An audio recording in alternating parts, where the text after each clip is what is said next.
Kicking off at number 5, Sekhmet. And this is the first time that we're heading down into the underbelly of ancient Egyptian mythology with one of its lesser known deities, but also perhaps its most violently ferocious. Now, it's no kept secret that the ancient Egyptians had a bit of a thing for death and disembowelment, but that particular torturous method of pain is best reserved for the legendary deity Sekhmet, the fiercest huntress amongst all of the Egyptian divinities. Sekhmet was often depicted as a lioness, and she was bestowed upon the titles the one before whom evil trembles, mistress of the dead, lady of slaughter, and she who mauls. That's a pretty hefty resume, right? But nevertheless, she's a badass. Sekhmet was a solar deity and thus fell under the order of Ra, king of all the Egyptian gods. As the legend goes, Sekhmet was sent by Ra to kill a cabal of demons that were still lurking within the kingdom of Egypt, as well as their numerous mortal cults and secret orders who had instigated countless wars and other forms of discord upon mankind. Well, it turned out that Sekhmet had a thing for spilling blood, and with the first sign of battle, she fell into an animalistic frenzy, causing so much death, destruction, and bloodshed that the Nile itself overflowed in a crimson red. And because of her blood-based environmental disaster, Ra forced her to clean it up and swallow all of the blood in the Nile, subsequently kicking off a 1,000-year tradition of warriors getting punch drunk on red wine after every great battle. What a legacy. Swinging in at number 4, Baron Samedi. And we're swinging over to the mythology of the lower of Haitian voodoo for this one, with perhaps their most infamous orchestrator of the dead, Baron Samedi. Now, although there are copious lower deities, the principal chief of the dead is this guy, who holds a certain chaotic reverence over the comings and goings of the living and the dead. Also known throughout his numerous incarnations as Baron Cimetière, Baron Le Croix, and Baron Criminel, Samedi is often depicted dressed in a top hat with a black tailcoat, dark or lensless glasses, and cotton plugs in his nostrils, as if to resemble a corpse dressed and prepared for burial in the traditional Haitian style. He is brash, rude, fond of rum and tobacco, but also has a roguelike charm to him and an incredibly wild sense of humor. It is often said that the Baron Samedi spends most of his time in the invisible realm of voodoo, found at the mystical crossroads between the worlds of the living and the dead. For any soul that passes freely from this world, Baron Samedi has a freshly dug grave ready and waiting for them, and it's his business in ensuring that all corpses rot in the ground to stop any soul from being brought back as a brainless, flesh-hungry zombie. After all, it's an important job, and someone's got to do it.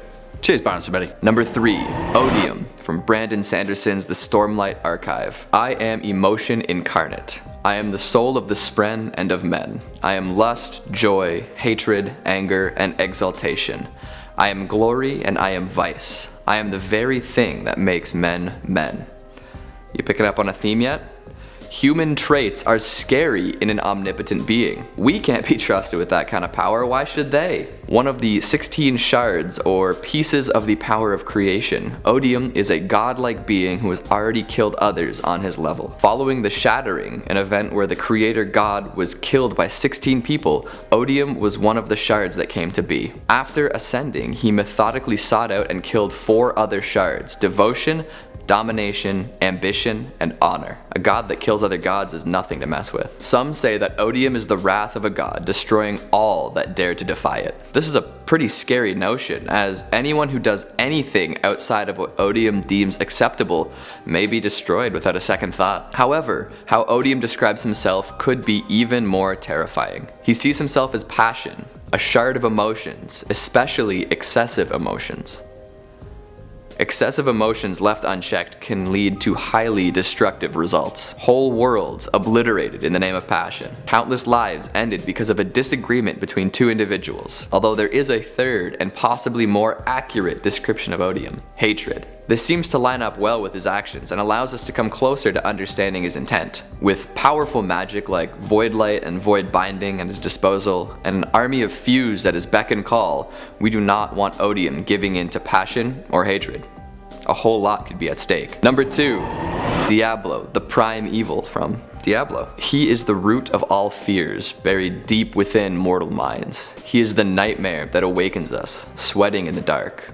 He is an entity of pure malevolence and depthless evil. Diablo is so powerful, so capable of instilling terror, he is incapable of feeling fear. Now that is scary.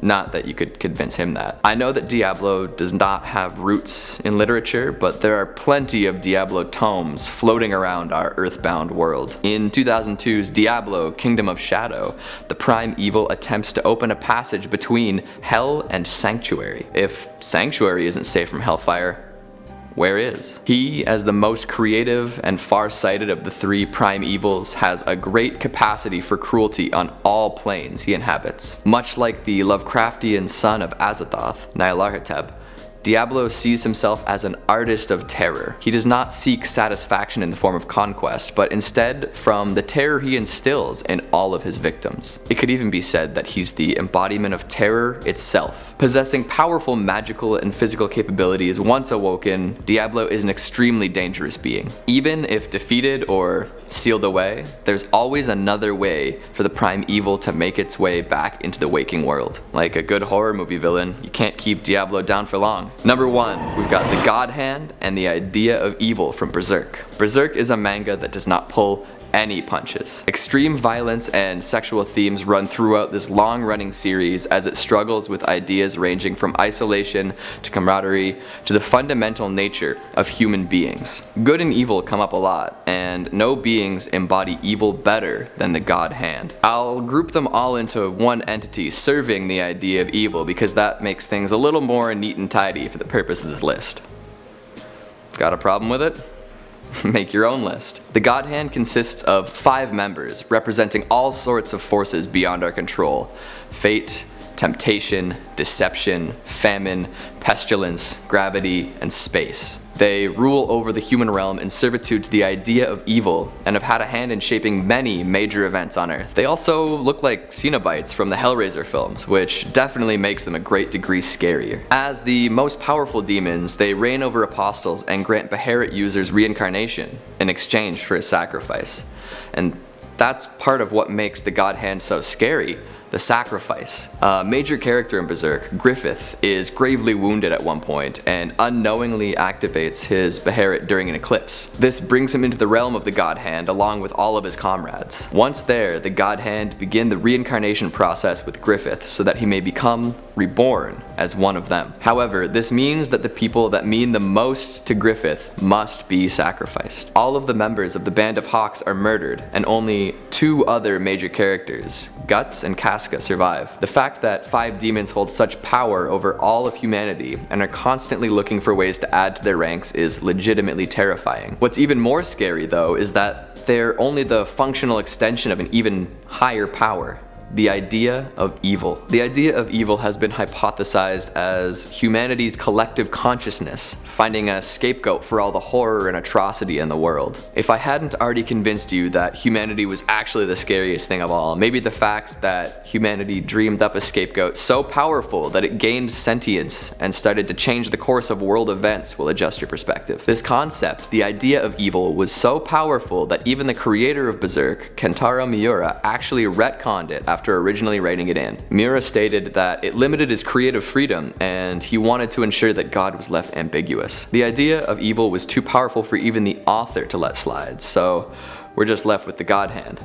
But that's still some pretty scary stuff. 5. Apep. And it's important to note that Egyptian mythology is incredibly vast and journeyed, and its creation myths stretch far and wide. One of the most important gods in ancient Egypt was Ra, creator of the sky, the earth, and the underworld, and the bringer of light. But of course, you can't have light without the dark, so enter this guy, Apep, the ancient Egyptian embodiment of chaos and the one true opponent of the forces of good. Also known as Apophis or Apoph, this chaotic deity often appeared in the form of a giant serpent, and his only true purpose was to bring torment and ruin to Ra in an endless battle of blood and chaos. I mean, there aren't many grey areas in this particular mythos. Apep is literally the embodiment of all evil, but it's in the great lengths that the ancient Egyptians went to combat this guy where the grisly nature of Apep can reveal just exactly how strongly they feared him. Apep was thought to encompass the world, wrapping his coiled body around the planet just below the horizon, lurking within the lands of the dead and the underworld. To combat him, Egyptian priests would create wax models of serpents or in many cases actually hoard live snakes and tear them to pieces in a ritualistic act of mutilation, burning their bodies in the thousands. They feared him so much that they'd carve protective spells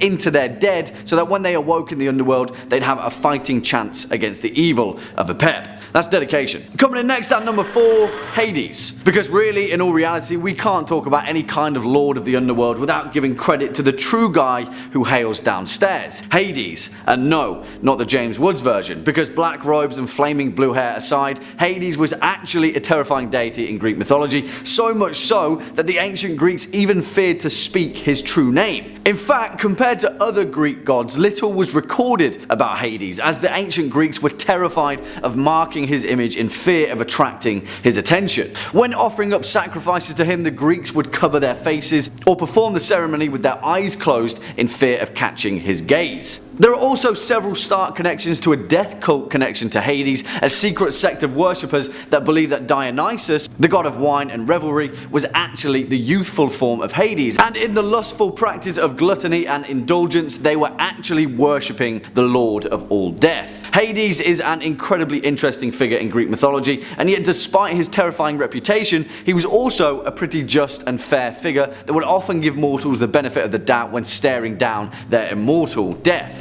Or maybe he was just doing that for kicks. Yeah, it was probably that. Next up at number 3, Morgoth, the Lord of the Rings. Of course, we can't really talk about terrifying godlike entities in fantasy and horror fiction without first addressing perhaps the OG of Dark Lords of fantasy incarnate, Morgoth Bauglir, or Melkor, depending on which point in his life you familiarise yourself with him, because as we all know, even Dark Lords of Chaos and Shadow have a story, and we should respect that, even if it is full of betrayal and terror and evil of all sorts of machinations. Now, if you know anything about the vast and flowing mythology penned by Tolkien in both The Lord of the Rings and The Silmarillion, as well as many other works of fiction, then you'll know that Eru Ilúvatar, the creator of all things Ea and Arda included, also created the entities of the Aina to live within it. In the void of nothingness, he gave life to these angelic beings, and Melkor was the most powerful of them all. However, dissatisfied that Eru had abandoned the void, Melkor grew curious enough to seek to emulate his own creator in an attempt to fill the void with sentient beings. For this though, Melkor would need the secret fire, and that was impossible for him to find. To combat that, Melkor sought to create his own discordant melodies in the music of the Aina, the fabric of creation that forms the basis for the themes of all things, and because of that, Melkor introduced the first music of chaos, the same disharmonies that were responsible for all later evil in Arda. Well, obviously, eventually the will to exceed his creator's power turned Melkor into a vile and twisted image of himself, and as the sentient races of Arda began to emerge, his desire to conquer and overthrow contorted him into Morgoth, the entity responsible for the orcs, Ungoliant, and all the spiders, werewolves, balrogs, revenants, and the darkness in the hearts of men. This guy burned down world trees like it was going out of fashion. You see, it's hard to gauge just exactly where the veracity of Morgoth lies, because in the truest sense of the word, you cannot get more evil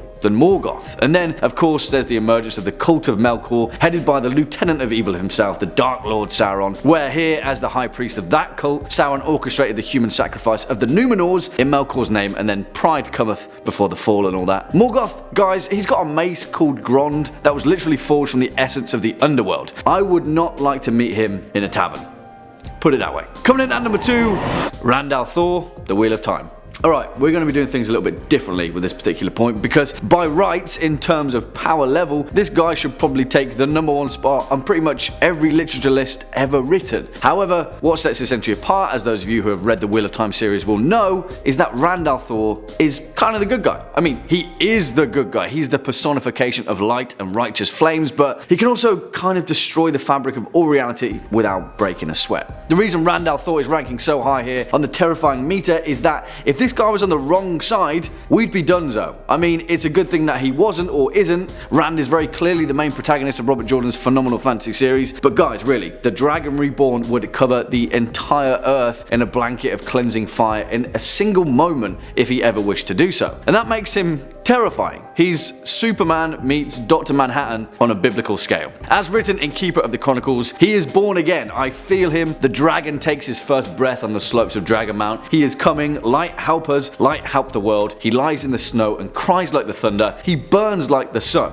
I mean, I know he's good and he's going to save the day and everything, But that's terrifying, guys. Born in the year 978 of the New Earth, Rand is the most central of the three protagonists that make up the series, and really, guys, if you haven't, then Robert Jordan's Wheel of Time series needs your attention. It's awesome, and it's with themes like this that gives it reason alone to stand out as such a remarkable work of literature. I'll try and avoid as many spoilers as possible, and this entry is kind of a spoiler alone, but if the thought of the root of all goodness and light in the world is also a source of unbridled terror and overwhelming fear, then yeah, this series is certainly for you. I'm just really glad that Rand is one of the good guys.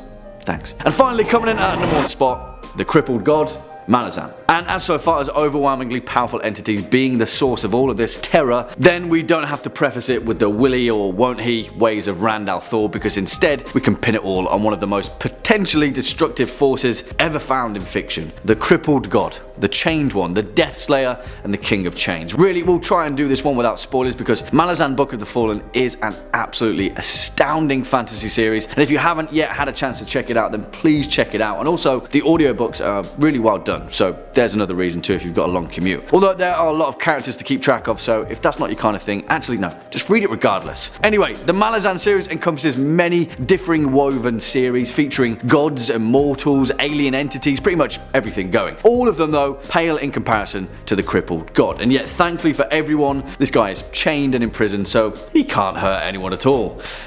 I'm sure those chains will hold, right? You see, throughout the series, the crippled god often appears as a frail, bent figure, wrapped and hooded in rags and blankets, often inhabiting a dilapidated, sun-bleached tent found along a sandy beach upon an endless shore. Usually he is found huddled over a smoking brazier, speaking in a raspy voice intermingled by hacking coughs and laboured breathing. He has long tangled hair, and all of his fingers and his thin mangled hands are broken and shattered. He weeps and moans in his constant agony, and he constantly throws seas into the brazier before him to further the wafting smoke that he emerges from. Really guys, I know it's quite a bit of a cop-out, but we can't get into the bulk of the crippled god without any spoilers. But if that initial appearance is curiosity enough to pique your interest, then believe me, as far as the crippled god is concerned, there is far more to be discovered, at your own risk, of course. The crippled god knows only suffering, and his only desire is to make all others feel the same. Kicking off at number 5, the Morrigan. And may I add, this particular Celtic mythological deity is absolutely awesome in the heavy metal, death and destruction kind of sense, as well as being one of the most interesting figures in the culture of the British Isles. The Morrigan, which is thought to have been derived from the Proto-Celtic as Morrigan, roughly translating to Great Queen, Phantom Queen, or Queen of Phantoms. She is mainly associated with war and fate, especially with the foretelling of doom, death and victory in battle, and through this role she is often depicted as a crow. For those that were fated to die in battle, she would appear as a beautiful maiden beside a riverbank, washing the bloodstained clothes of those awaiting death. The Morrigan is also often described as a trio of individuals, in particular 3 sisters, who are oftentimes referred to as the 3 Morrigan. The Bad, the Maca and the Naaman, representing each aspect of death, fate and glory in victory. In later folklore, the Banshee was thought to be derivative of the Morrigan, and in the Welsh Arthurian legend, she was thought to be linked to the legendary Morgan Le Fay. In most respects, the Morrigan is terrifying, but she's also awesome. Coming in at number 4, Dionysus, who, fun fact, was Jim Morrison's favourite Greek mythological figure, probably because of all the wine, because as we all know, the man could sink his fair share of carafe. Nevertheless, if you couldn't tell, Dionysus was the god of grape harvest, winemaking and wine, of fertility, religious ecstasy and theatre.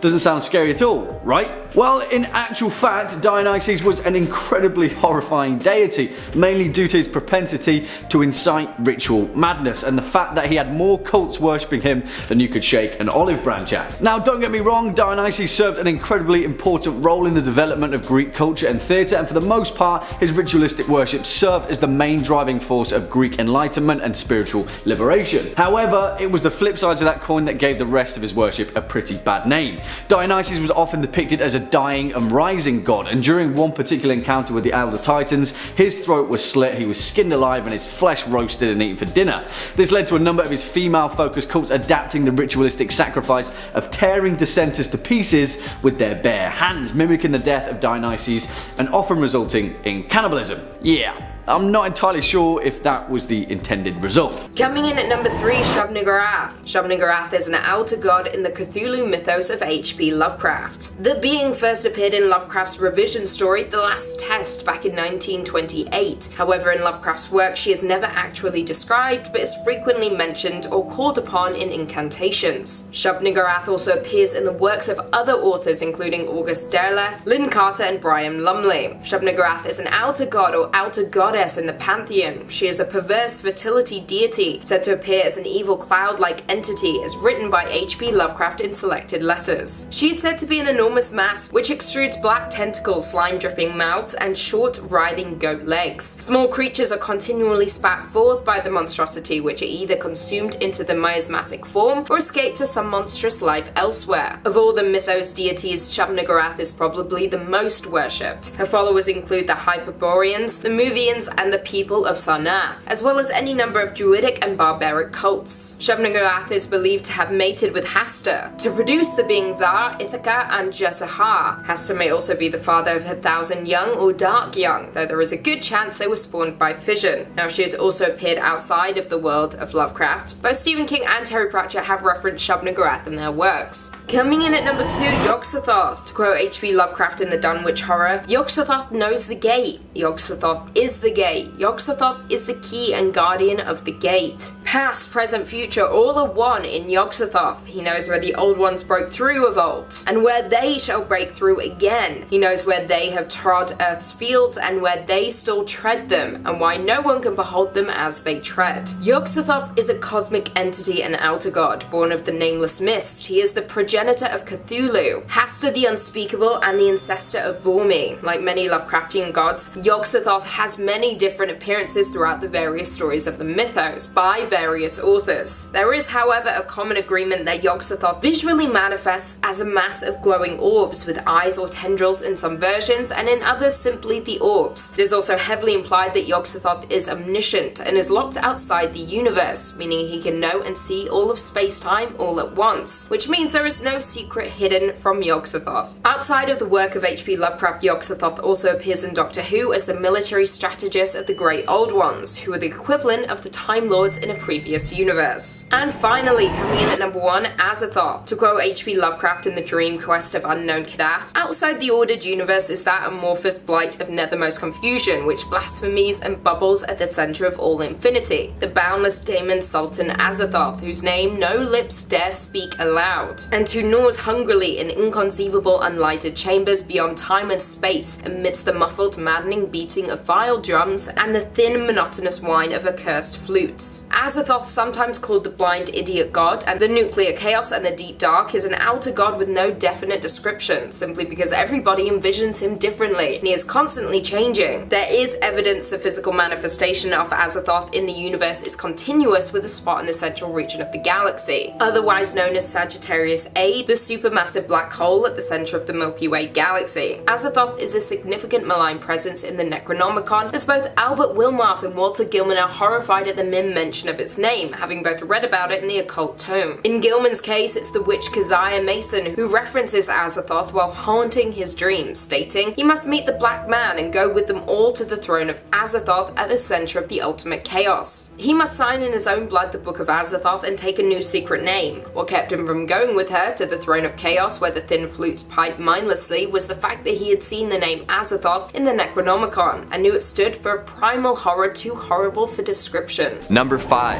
The Other Mother from Neil Gaiman's Coraline. I might turn some heads for bringing this one up, but I will defend my choice with great fortitude. You might argue that the Other Mother is not a god, but I say she created her own world from scratch and ensured that every element was to Coraline's liking. What is a god if it is not creating or destroying worlds?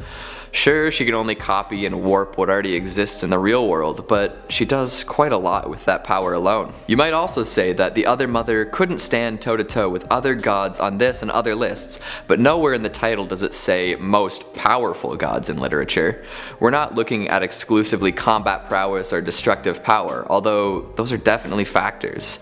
I'm going for the spook factor on this one. Sewing buttons into your eyes and abandoning the world you've known your whole life in favor of a mirror world? That's a scary proposition. Plus, when a person who looks just like your mother turns into a giant needle-equipped spider who wants to trap you forever, you're gonna get scared. A lot of the other scary gods just don't have that personal touch when ruining everything you've ever loved. It's the thought that counts. Number 4, desire, from Neil Gaiman's The Sandman. A strong feeling of wanting to have something or wishing for something to happen. Desire is the anthropomorphic personification of its name. It is quite possibly the most destructive human emotion because it can be so easily warped and manipulated. Desire can lead people to commit heinous acts at the drop of a hat, and often it is never fulfilled in a way that is satisfying. There are so many things that can go wrong once one begins to desire or covet. Where I touch, things want and need and love, drawn to their objects of desire like butterflies to a candle flame. Despair can take the form of a gorgeous, gender-mutable figure who can change form to fit in whatever situation it finds itself in. It's always the pretty ones that cause trouble. Desire is described as being of medium height and smelling a bit like peaches. Its smiles are brief and sharp, its skin is pale as smoke, and its eyes are tawny and sharp as yellow wine. It has 2 shadows, one black and sharp, the other translucent and wavering. Within the Sandman mythos, desire is the most casually cruel of the endless. Forever meddling in the affairs of its siblings, it constantly acts without considering the consequences of its actions. Much meddling results in dire consequences, and at many points these consequences could have almost world-shattering results. This flippant behavior from one graced with the powers of the endless is hugely horrifying because it can cause so much to go wrong with seemingly no meaning. Again, it's the human touch that makes this so scary. We discussed another one of the endless, despair, in our last video and found out plenty about what makes a being like that so terrifying. However, it's hard to imagine despair even existing without first the existence of desire. It's an interesting proposition. Can one feel despair without ever knowing what they desire? Number 3 on this list is Chronos. Chronos is technically considered a titan, but I'm going to allow it for this video. He was the son of Gaia and Uranus and is one of the most powerful beings in all of Greek mythology. In fact, his power is so vast that he was the one who fathered 3 of the most known Greek gods, Zeus, Poseidon, and Hades. He ruled over the world for some time, but before he did that, he's noted as doing a brutal act. In Greek mythology, it goes that Chronos murdered his own father, but to do it, he took a sickle and castrated his dad, and then threw his father's remains into the sea. All of that is very questionable and makes me a tad bit scared of him to begin with, but his vast power is what frightens me the most. Chronos was eventually defeated by his sons, but it took all of their strength to make it happen. He is the god of time and can manipulate it at will. A power like this is almost too strong for any individual to have, even if they are a god. Eventually, Zeus imprisoned his father in the depths of Tartarus, where he should still remain. For the world to prosper under Zeus, Chronos had to be sent away. This scares me as well, because if Chronos ever was to break free from his prison, then his wrath would be vast beyond our knowing, and the world would likely cease to exist. Number 2 on this list is Hades. This wouldn't be a complete list if we didn't talk about the god of the Greek underworld himself. The god of death, to my understanding, wasn't inherently evil at his core. Many people depict death as being an evil thing, and those who facilitate said death to have that characteristic in them. Hades wasn't this way though. He cared for the balance of life as a whole and understood that death was necessary in maintaining that balance. Just because he wasn't evil though doesn't mean we shouldn't fear him. He was cold and stern and unwavering when it came to his position. We also need to remember that he was the god of the underworld, Greece's version of hell. Leaving this place was a big no-no for Hades. He strictly forbade anyone from ever leaving the confines of this underworld and would become extremely enraged if anyone attempted this. His wrath would also know no bounds for those who tried to cheat death or cross him. Legend goes that Pirithous tried to kidnap and wed Hades' wife Persephone. Hades discovered of this plan and tricked him into coming to a feast. Once there, snakes wrapped around his feet and kept him captive until Hades was through with him.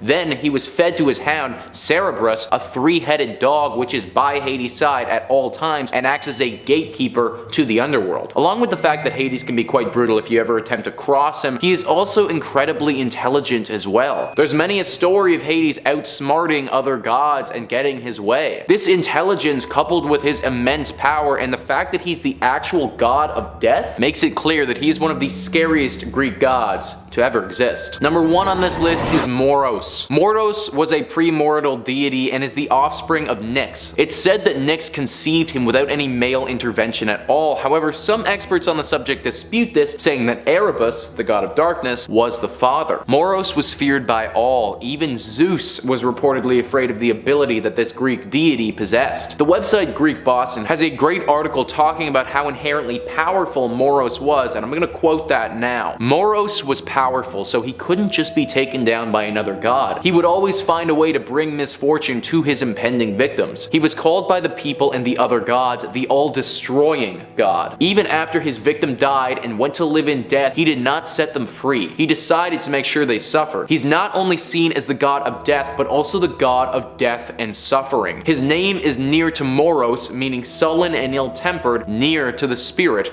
of depression. So that passage gives you an idea of the temperament of this god, but it doesn't explain his ability, and his ability is what scares me most of all. Moros would literally decide your fate of death. He would write it out and then give it to his brother to make sure that his victim's destiny was enforced, and that's exactly what it was. Destiny. If you became aware of your fate and tried to intervene, then chaos would rain down on you and the earth. This is why other gods were scared of Moros. Even though Zeus was extremely powerful, it's said that not even he could go against this destiny, and therefore Moros would have the ability to overpower Zeus in this way if he chose to. This power, along with the fact that he won't ever leave you alone, not even after you've died, is what makes me so fearful of Moros. Anything dark and dreadful that is said to happen in your life, Moros is at the hands of it and guiding you the entire way. Also, every visual representation of him I could find is very dark and reminds me of death. Just another reason why he's one of the scariest Greek gods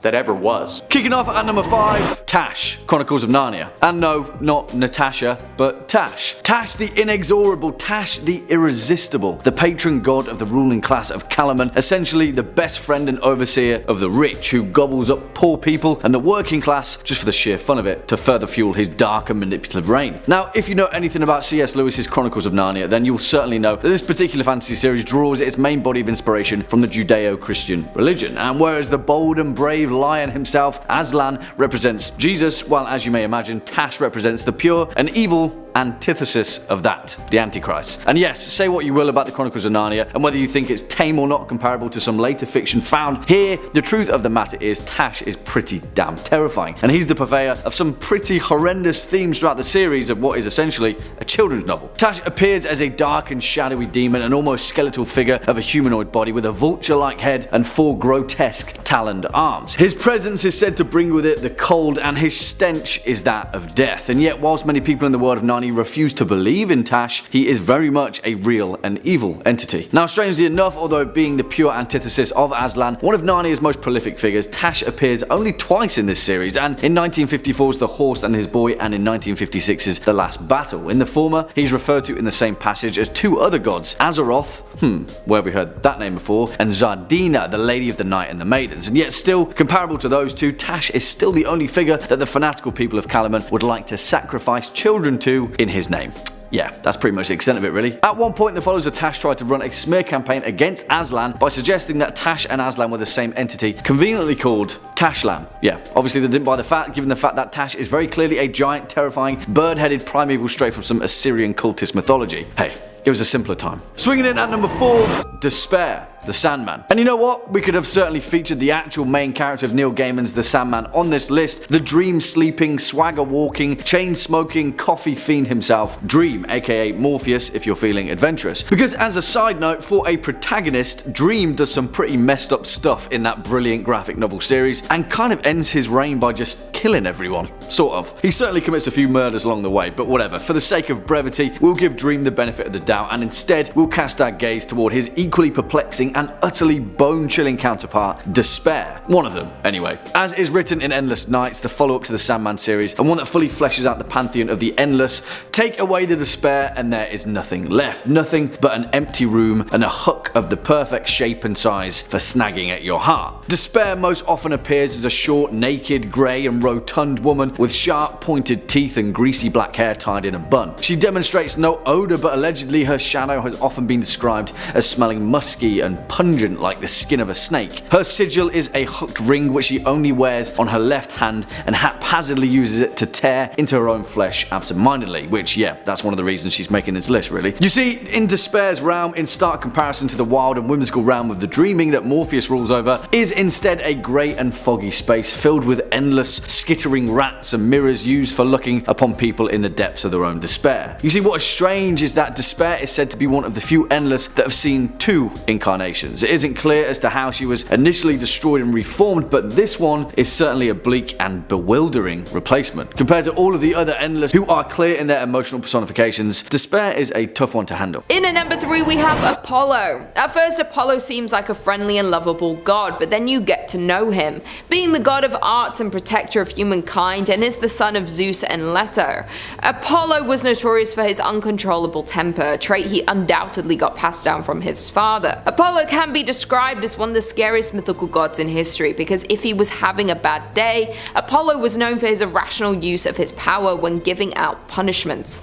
As an example, Apollo would throw punishments of the plague and illnesses around into the Greek camp during the Trojan War, causing people to fall ill. Like father, like son, Apollo took a lot of qualities from his father, including being a harsh punisher to anyone that crosses him in the wrong way. He would punish women who got in the way of his advances by turning his lovers into plants. Additionally, Cassandra, daughter of King Priam, and Queen Hecuba of Troy suffered one of the worst punishments for refusing Apollo's advances, as Apollo gave her the ability to see the future but only the tragedies, and no one could believe her. Thus, with his deceiving personality and irrational punishments, he was doomed from birth to embody qualities taken from his father Zeus. Apollo's darker side had him being arrogant and narcissistic, and often disregarding the feelings and wishes of others. He seemed to not care about anyone other than himself and punish women when they rejected him. For his sheer disregard for other people's emotions and only caring about his own, he gets a spot on the list. In at number 2 we have Aphrodite. Being the Greek goddess of love, beauty and sexuality, one could only assume the scary amount of power that Aphrodite holds by being the goddess of temptation and sexual desires. Her parents being Zeus and Dion, Aphrodite worried her father about her sexual wanderings, forcing her to marry the god Hephaestus against her will. Hephaestus was an unattractive man who forged weapons for the gods. Understandably, Aphrodite was less than pleased with this arrangement, which arguably was the start of her villain origin story. She began to have many affairs and became unfaithful to her husband. Her vanity led her to become a cruel goddess, especially to those who would dismiss her. An example of this can be seen when Hippolytus chose to worship Artemis instead of Aphrodite, causing Aphrodite to rage in jealousy and cursed his mother and ruining Hippolytus' family. Aphrodite let her vanity get the better of her and punish anyone who dared to neglect her or what she stood for. The goddess's ways of getting back at people who didn't worship her were cunning, often involving other gods and even mortals, without sparing their feelings or lives. With punishments ranging from being turned into an animal and being accused of heinous acts, Aphrodite was anything but forgiving when it came to those who double-crossed her.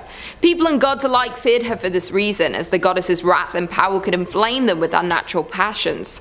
Her biggest strength was the ability to make men fall in love with her, causing men to do unearthly things to get on her good side. Thus, Aphrodite was more than just love and beauty, but had a darker side to her that was fueled by her true wrath of vanity, jealousy, and bad temper. Being the goddess of one of the strongest human emotions, Aphrodite has a great power over the people around her. Especially since this dark side of Aphrodite is masked by her beauty, she can be considered one of the scariest mythical gods in history. And finally, in at number 1 we have Zeus. Being the king of the gods and god of thunder in the sky, we simply cannot leave Zeus off of this list. Arguably one of the most powerful and intelligent mythical gods in history, as he is known to be very wicked, a liar and a cheater, especially when it comes to tricking women. We can see his sheer lack of morals and empathy when beginning his reign, as Zeus had to overthrow his own father Chronos, and once Zeus reached adulthood he banished Chronos to pieces. You won't want to get on his bad side, as he would harshly punish those who acted against his will. Zeus was known to have a cruel side to him, especially to people who didn't align with him. When it comes to his ruthless punishments against those who disagreed with him, a prime example is strapping Prometheus to a rock while an eagle ate his liver daily, only for the liver to regrow, thus an eternity of torture. He did this because Prometheus was caught stealing fire from Olympus. He was also known to have a superiority complex towards humans, causing him to act cruelly to them if they ever tried to ignore him. Zeus was an upholder of the universal order and in charge of punishing oathbreakers, liars, and violators. His actions were questionable and immoral, realm most of the time, and even though he was known to enact justice among the gods, his ego and great amount of power had him lacking any sort of empathy. The Greeks had a strong belief that power outweighs any sort of sensible personality traits, and therefore even though Zeus had immoral ways of acting, he was worshipped, and never questioned for his actions. Because of this, he used his power in malicious ways when someone acted against him. Being violent, insatiable, and insensitive god, Zeus undeniably earns the top spot on our list. Coming in at number 5, we have Nyarlathotep, to quote H.P. Lovecraft, and where Nyarlathotep went, rest vanished, for the small hours were rent with the screams of nightmare. Nyarlathotep, known to many by his epithet the Crawling Chaos, is an outer god in the Cthulhu mythos. He is the spawn of Azathoth and first appeared in his prose poem Nyarlathotep back in 1920. A quote from the Dreams in the Witch House goes as follows: "A tall, lean man of dead black coloration, wholly devoid of either hair or bear, and wearing as his only garment a shapeless robe of some heavy black fabric. His feet were indistinguishable because of the table and bench, but he must have been shod since there was a clicking whenever he changed position. The man did not speak and bore no trace of expression on his small, regular features. He merely pointed to a book of prodigious size which lay upon the table." Nyarlathotep differs from other deities in the mythos in a number of ways. Most of the outer gods are exiled to the stars like Yog-Sothoth and Azathoth, and most of the great old ones are sleeping and dreaming like Cthulhu. Nyarlathotep, however, is active and frequently walks the earth in the guise of a human being, usually a tall, slim, joyous man. Nyarlathotep enacts the will of the outer gods and is their messenger, heart and soul, the immaterial figure of the deputy or messenger of hidden and terrible powers. He is also the servant of Azathoth, whose fitful wishes he fulfills. Unlike the other outer gods, spreading madness is more important and enjoyable than death and destruction to Nyarlathotep. It is also suggested by some that he will destroy the human race and possibly the earth as well. Coming in at 4, Yidra. To quote John Paul Lachat in Where Yidra Walks, 100 April winds disperse her fragrance, 1,000 wet Octobers scour her footprints, the ruthless years assail the ancient memory of her presence, yet where Yidra walks the hill do not forget. Yidra is an outer god who is worshipped as a beautiful, awesome, and terrible earth monster similar to Shub-Niggurath, and might be connected to the darkness, but more on her later. She has many avatar forms including Yolanda and Madame Yi, since her life cycle centers around absorbing other life forms and taking from their evolutionary advantages. This in turn makes her immortal. She has telepathic powers which give her a link to the servitors and can project illusions. Back to her avatars though, as I mentioned, one of her avatars is Madame Yi, in which she appears as a beautiful human Asian female dressed in billowing red, white and black robes, which has a delicate painted face that looks like that of a porcelain doll and possesses razor-like long fingernails. The avatar appears in China where it mates with and kills the young men provided to her by female-led and dominated cults, producing monstrous or deformed offspring, most of which are reabsorbed by her. Coming in at number 3, we have Apophis. Apophis was the ancient Egyptian deity of chaos, the opponent to the sun god Re.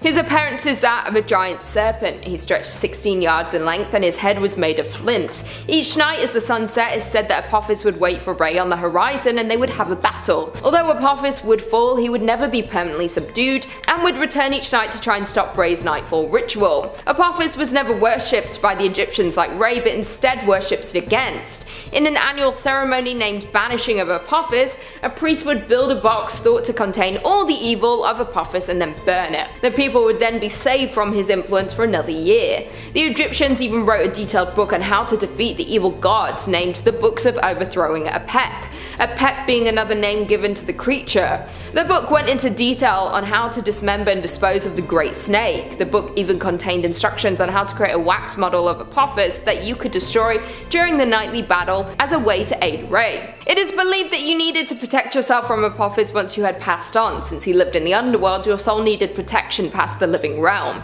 In the Book of the Dead, there are multiple spells on how to destroy Apophis once you were dead. They covered every base so that you were prepared to face the serpent no matter what. Coming in at number 2, we have Hel. Hel is the daughter to Loki and resides over a realm of the underworld of the same name. She was given this responsibility of ruling by Odin. She is a half blue and half flesh colored being. It is said she gets a portion of souls in the underworld to rule over and torture as she sees fit. Hel is described as being rather greedy, harsh and cruel. She shows indifference when it comes to the suffering of both the living and the dead. She has many powers at her disposal for being cruel in the underworld. These include age acceleration, disease manipulation, necromancy, and even the kiss of death. These powers were not just confined to her realm, and if she were to come to the mortal world, she could use them to create chaos here. It is said she can also sometimes shapeshift like her father, something that can be very dangerous. She has been known to walk in disguise to get unfortunate victims bewitched by her beauty, just to use the kiss of death to bring them to the corner of hell for further torture. There have been depictions of Hel in today's media. The character of Hela from Thor Ragnarok is based on Hel's Greek mythology, and as you saw from that depiction, she was cruel and powerful, proving almost unstoppable. Also, she was gorgeous, because Cate Blanchett. I love Hela. She's the hero of Thor Ragnarok. And finally, coming in at number 1, we have Lilith. Lilith is a she-demon, once mythological god. Lilith was Adam's first wife. She was made from the same clay as him. Once on Earth, she didn't understand why she had to be subservient to him when they were created as equals. Facts, Lilith. Facts. She made the choice to leave the Garden of Eden. Once she left, Eve was created to take her place and to serve Adam. Lilith left the garden. She walked for a long time, maybe even years, until she was found by the archangel Samael, who we now know went on to become Satan. They quickly fell in love and created a place for themselves to live. He had a large influence on Lilith and is the reason she turned to being a demon. She quickly became more and more powerful. Samael left Lilith due to his own greed. She began to grow distaste for men. She gave birth to Samael's children and was then called the mother of all demons. She was also named the Queen of Hell. Her children, named Lilith, were winged sprites who had a tendency to be cruel and violent in nature. It was said they would attack men for their greed. She'd use them as a vessel to get her revenge on what had happened to her. She wanted to punish male greed and their need for power over women like her. Some say she wanted to take down Satan and take his place for herself, but other texts have them ruling together in harmony, and even some say they were married. Lilith is immortal along with her many other powers, meaning if she were real, she could be among us today. She can take any form she likes with her shapeshifting. She is also able to cast spells along with her own telekinesis. In modern media, she is also shown as using voodoo to control people to do her bidding as she wished. She is cunning and likes to use others to get what she wants. That way she does not put herself in danger in any way. If she was alive today, she would be right behind the feminism movement. She'd be leading the charge, and I'd be behind her. Lilith. What queen? Just the one woman who spoke out and was like, equality. And the men are like, no, sit the down. Number 5 on this list is Enyo. Enyo was the Greek goddess of war and destruction. She was the companion and lover to the other god of war, Eris. Enyo was sometimes depicted as being the child to Zeus and Hera, which also makes her the sister to Ares. Enyo is noted as being extremely destructive, which ties very closely to what she is, the god of destruction. Enyo isn't nearly as well known as Ares, but the little that we do know about her leads people to believe that her bloodlust was almost unrivaled. She apparently liked to incite as much chaos as possible, death and murder bringing her a large amount of joy. She was an extremely skilled fighter as well and would often enter the fray and slice people down with ease. Her fighting skills are considered to be only second to Ares himself. So if you ever did piss her off, then that would likely be the last thing that you do. She was also instrumental in the Great War of Troy and played a large part in facilitating and inciting much of the bloodshed that occurred during that fight. Apparently, she also brought war to the Philippines as well. Not only does her fighting prowess scare me, but what worries me the most about her is her deep love of terror. All of the research that I did on her kept citing that she was a lover of terror and pain. She seems like the type of Greek goddess who would incite a major conflict that could kill thousands just simply because she was bored or to gain pleasure out of it. Definitely not the type of god that you'd want to get on the wrong side of. Number 4 on this list is Apate. Apate is the daughter of Erebus, the god of darkness, and Nyx, the god of the night. She is also the sister to Moros, who we'll get into later in this video. Unlike her parents, she didn't represent darkness or the night, but she represented deceit, lies, deception, fraud. These were all things that Apate excelled at. Being the goddess of deceit, naturally she took an insane amount of pride in lying to others and tricking them. It wasn't enough to just pull the wool over somebody's eyes though. She wanted to ruin people's lives and loved whenever she did it. I'm gonna read off one story that exemplifies the type of trickery that I'm talking about. This comes from the website Greek Gods and Goddesses. In one story involving Apate, Hera, the wife of Zeus, learned about her husband's affair with the Theban princess Semele and looked to Apate for help in punishing the princess. To make matters worse, the princess had a child by Zeus named Dionysus, who would become the god of wine. Apate agreed to help and gave Hera a magical girdle which she used to trick Semele into asking Zeus to see his real self, and the princess died as a result. Whenever the gods approached humans, they would appear as something else and hide their true forms because no mere mortal could survive looking directly at a god. This is the type of stuff that Apate would do. Trick somebody into watching as the person they were romantically involved with dies right before their eyes. Evil things that would haunt people's dreams for the rest of their lives. It's one thing to be all powerful and outright to be able to beat you in a fight, and I'm definitely scared of gods like that, but at least I know with gods like that I'm beat. With a god like Apate, you won't even know that you're in the fight until it's too late. At any point, she could trick you and damn your soul to hell for eternity. Not the type of person that you'd want to have an interaction with. Next up at number 3, Rangda. Yeah, how could we make this list without referencing perhaps the most evil force in the whole of the South Pacific, Rangda, the demon queen of the Layaks. Now, in Balinese mythology, the Layaks are a horrifying race of humanoid monstrosities that take the form of a grotesque flying head seeping with human entrails, the heart, the lungs, and the liver.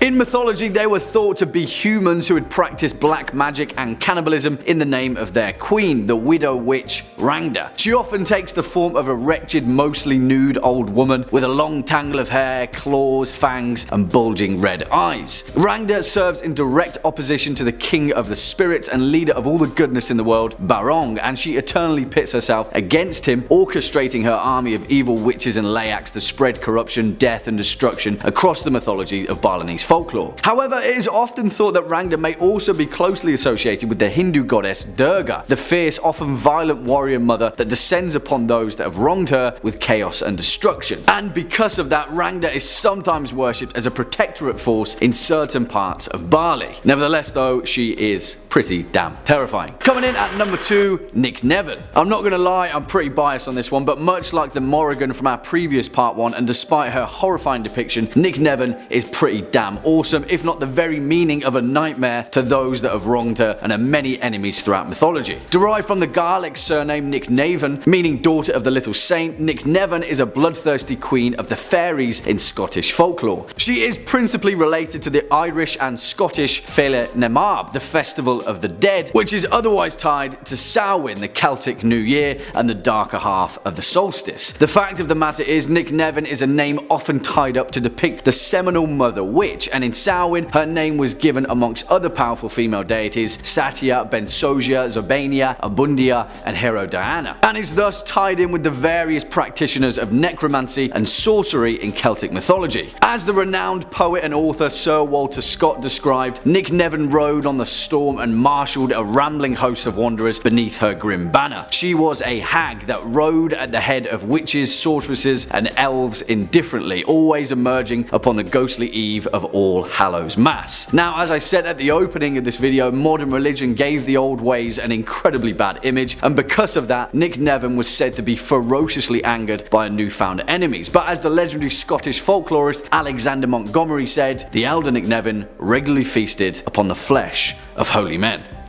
And finally, coming in at our number 1 spot, Puch, which is a figure that potentially ties neatly into our previous entry Nycneven, and perhaps could even be tied into the same deity that was secretly worshipped across ancient Europe, a mysterious horned god often related to the goddess Diana, the natural deity of the moon, the hunt, and the wild. If you've never heard of the witch cult hypotheses, I definitely recommend reading up on it because it's incredibly interesting. But that's by the by, because what we're concerned with is one of its most terrifying depictions, Puch, the arbiter of cultural taboos in Alpine paganism. In many instances, Puch was given 2 forms, that of a beautiful young woman, white as snow, or as an elderly, haggard old crone who tempted children with bright red, poisonous apples. Sound familiar? Puch would roam the countryside and slip into homes during the dead of night, where she would find out if children and young servants of the household had been working hard all year, and if they had, they'd find a small silver coin by their bedside or in their shoe the next day. If they hadn't though, she would slit open their bellies, remove their stomachs and guts, and stuff the hole with straw and pebbles. Yeah. It is often thought though that Puch permeated her way across the traditions of Old High German, taking many various forms and appearances. She was also thought to be the female mantle of Berchtold, a figure that was often tied to the mythical Wild Hunt, a band of mysterious demonic riders that have plagued the folklore of Europe and the British Isles for thousands of years, roaming the wild places of the world, doomed for eternity to hunt supernatural beasts and the dead. Come on guys, isn't mythology just great?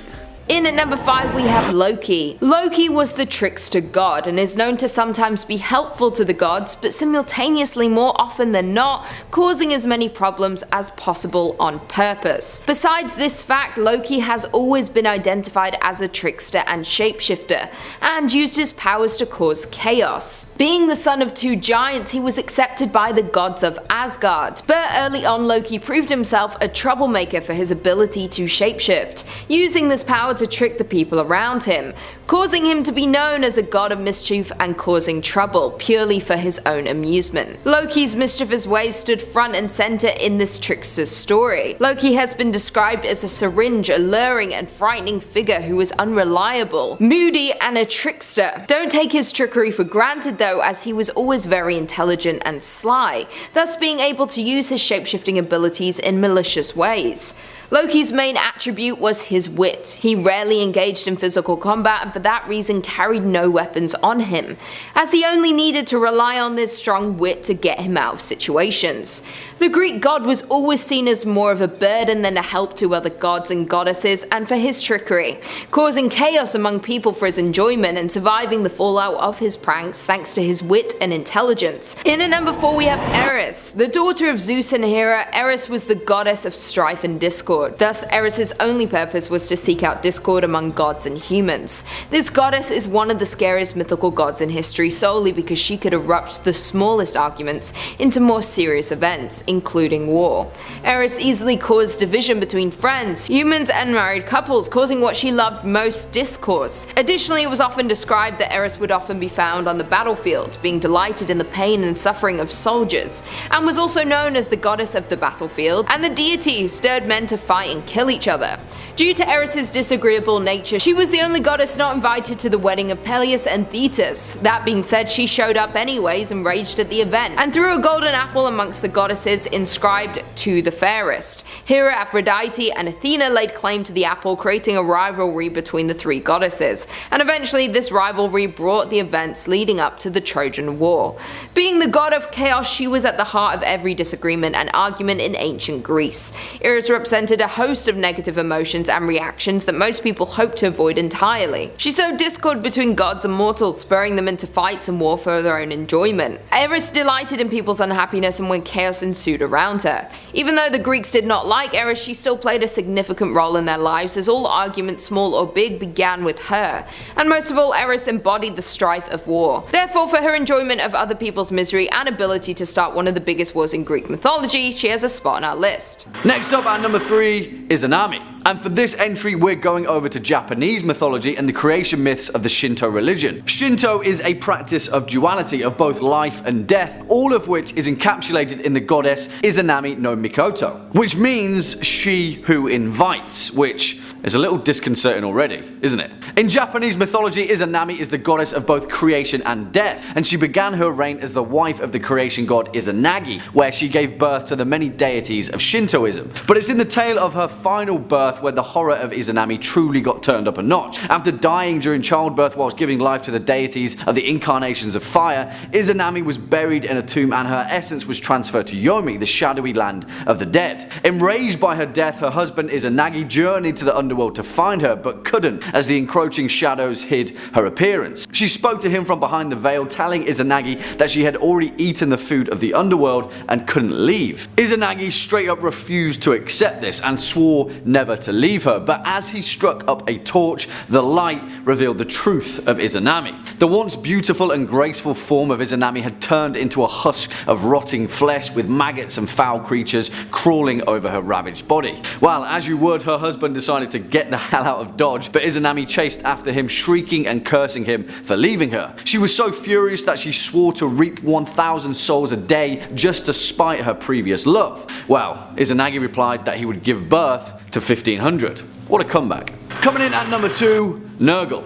And we're heading way back to ancient Mesopotamia, to the lands of Akkad, Assyria and Babylonia, where this guy ruled with an iron fist. Also known as Era or Era, Nergal is the ravenous god of war, plague, death and disease, and collected titles such as the Furious One and the Raging King. But to be honest, Nergal was so ridiculously powerful that he only ever waged war out of pure boredom. Initially, Nergal was the god of war, often drawn as a proto-form of Eris in Greek mythology, but in later stages he also became the god of death and the underworld. And how did he do that? He literally stormed the gates of the land of the dead with a small army of demons and took over the place by force. Well, I guess that's one way to do it. In another myth involving Nergal, one day he was feeling dull and bored, and so to spice things up a bit, he decided to just straight up attack the great city of Babylon, which was then under the protection of Marduk, the most powerful of all ancient Mesopotamian gods. Through trickery and deceit, Nergal managed to distract Marduk long enough to completely slaughter the innocent citizens of Babylon, and once his bloodlust was sated, he reassured the survivors that a great leader would soon return to protect them, so they needn't worry about dying. What the hell, dude? Talk about mind games. Yeah, out of pretty much all of the gods in mythology, this guy was the personification of watching the world burn just for the sake of it. And finally, coming in at our number one spot, Chernobog. And this guy is so damn mysterious that scholars are still arguing to this day as to his true motivations in Slavic mythology. In many Eurasian proto-religions, the concept of dualism was a key theme, with light and darkness being two clear opposing forces, but were also given the same sense of worship and importance in their ritualistic understanding. Belobog, also known as the light god, was held as the progenitor of all things good in the world, but in contrast, his counterpart, Chernobog, the dark god, was seen as the orchestrator of all things bad and terrible, and responsible for mortal misfortune. Now, this dualistic theme is what makes Slavic paganism so damn interesting, but nevertheless, Chernobog always lived up to his name and was ritualistically portrayed as grotesque, intimidating and accursed. But nevertheless, Chernobog always lived up to his name and was ritualistically portrayed as grotesque, intimidating and accursed, a monstrous figure that need only utter a few curses to bring complete folly to mankind. It is in the fear of the unknown where the terrifying potential of Chernobog truly lies, but there's actually a quiet sense of comfort in the Slavic worship of the dark god. As the Germanic priest and scribe Halmod of Passau wrote, during Slavic ritualistic feasts to appease their pantheon of gods, a bowl of potent spirits were passed around and each person would utter the names of their gods, Belobog, but most importantly also Chernobog. And it was of the utmost importance never to leave the name of the bad god out, in fear of attracting the attention of his mortal misfortune. You've got to take the rough with the smooth, after all. In at number 5 we have Medusa. Medusa was one of the 3 Gorgon sisters along with Stetno and Euryale. They were the children of the ancient deities Photsis and his sister Seto. Their parents were chthonic monsters from an archaic world. Her appearance is that of a winged human female. In the place of hair she had living venomous snakes.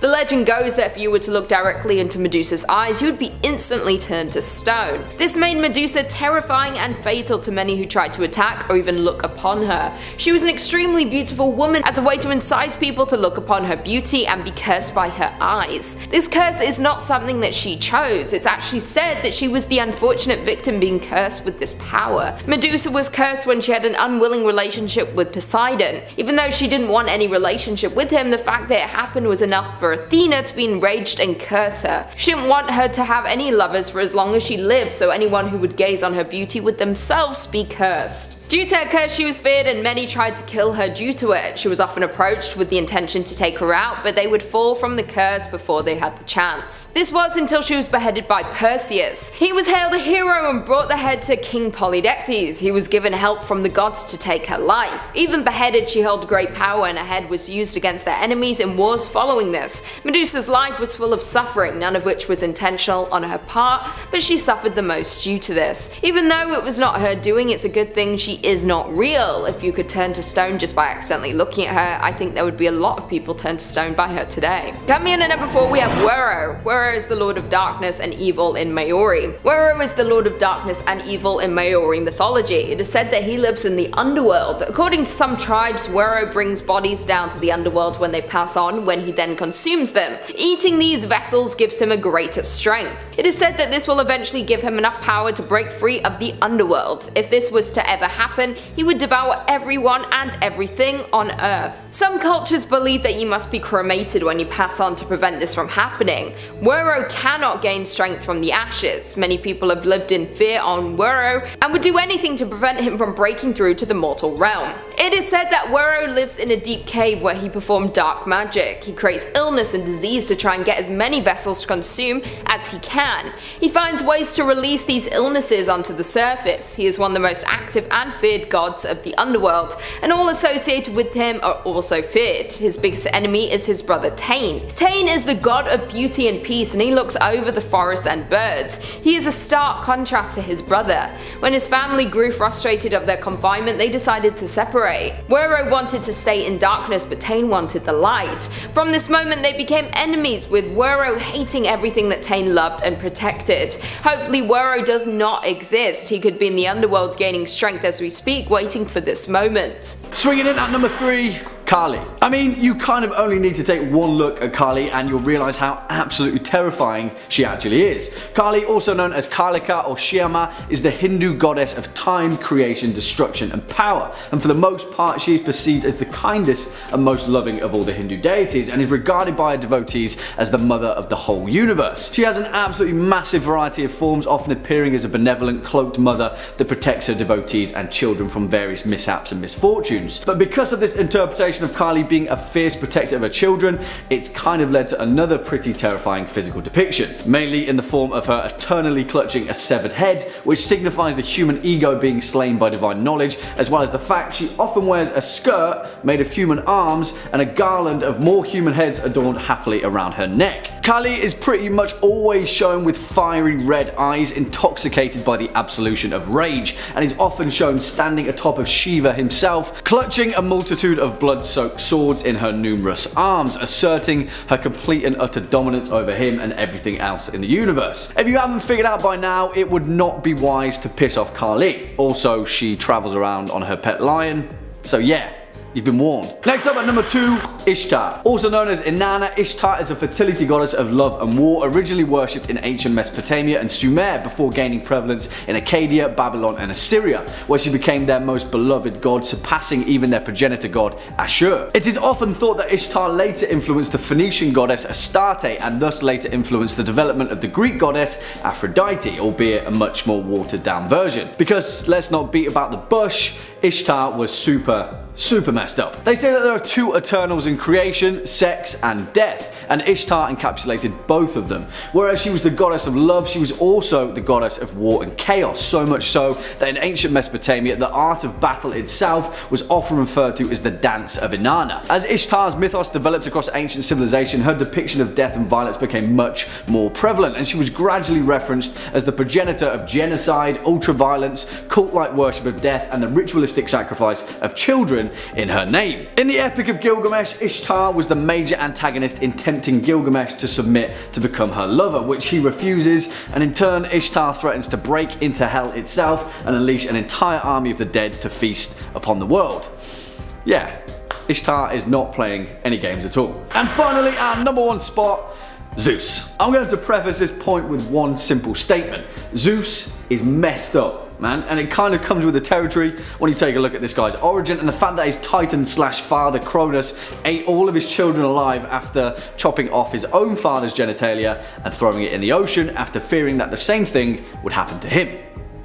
Yeah. The exception being Zeus himself, who was hidden in a cave by his mother and replaced with a rock, who then broke all of his siblings out by slashing open his titan father's stomach, freeing them to reign back across the planet and becoming the king of the gods of Mount Olympus that we all know today. Also, despite the fact that Zeus pretty much roamed around for the rest of existence, fornicating with everything that moved, his own sisters slash wives included, he was also just straight up out of order when it came to humanity. In the legend of Prometheus, the demigod took one look at humanity down below and thought, those guys look pretty cold, let's give them some fire. And what was Zeus's response? He was so mad that he chained Prometheus to a rock where an eagle would swoop down every day to gorge at his liver, which would then later regenerate for eternity. Also, in the whole Pandora's box incident, it was completely Zeus's fault, although he never gets the blame. He himself blessed Pandora with insatiable curiosity to beguile humanity, and then gave her a box and then told her to never open that box. He knew exactly what would happen and everyone blamed Pandora. Told you he was messed up.